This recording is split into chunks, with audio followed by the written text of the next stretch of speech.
பெண்கள் அதிகமாக அன்பை கொடுக்குறாங்க, ஆனால் ஆண்கள் ஆரம்பத்தில் அதிகமாக அன்பு கொடுக்குறாங்க, போக அன்பை குறைச்சிக்கிறாங்க. நீ எப்படி இருக்க, நீ சாப்பிட்டியா, நேற்று தலைவலின்னு சொன்னி என்ன ஆச்சு அப்படின்ற அந்த மாதிரி ஒரு கான்வர்சேஷன்ஸ் ஆரம்ப காலத்தில் ரொம்ப ஸ்மார்ட்டாக ரொம்ப சுவாரஸ்யமாக இருக்குது. ஆனால் ஒரு கொஞ்ச நாள் கழித்து எல்லாம் பேசி முடிச்சாச்சுல, அதுக்கப்புறம் பேசுறதுக்கு புதுசாக எதுவும் இல்லாதப்போ ஒரு வறட்சி ஏற்படுது, கான்வர்சேஷனில் வறட்சி. நம்ம ரிலேஷன்ஷிப்ல ப்ராப்ளம்ஸ் வரதுக்கு முக்கியமான காரணமே இதுதான். இத புவர் கம்யூனிகேஷன் கூட சொல்லலாம். கம்யூனிகேஷன்னா நீங்க ஜஸ்ட் உங்க பார்ட்னர் கிட்ட போய் பேசுறது மட்டும் இல்ல, எப்படி பேசுறோம் அதுவும் ரொம்ப முக்கியம்.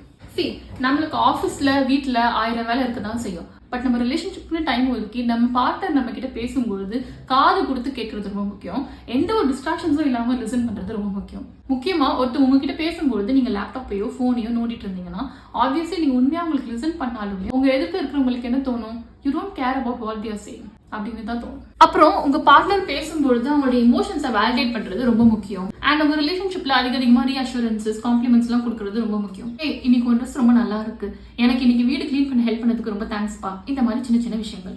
இதுல விஷயம் என்னன்னா, இது எல்லாத்தையுமே நம்ம கல்யாணம் ஆன புதுசுல பண்ணிருப்போம். ஆனா நாளாக நிறைய கப்பல்ஸ் இதெல்லாம் பண்றது ஸ்டாப் பண்ணிடுவாங்க. சோ நம்ம கம்யூனிகேஷனோட குவாலிட்டி கம்மியா இருக்கனால நம்ம ரிலேஷன்ஷிப்லயும் ஸ்பார்க் கொஞ்சம் கொஞ்சமா கம்மியாயிடும்.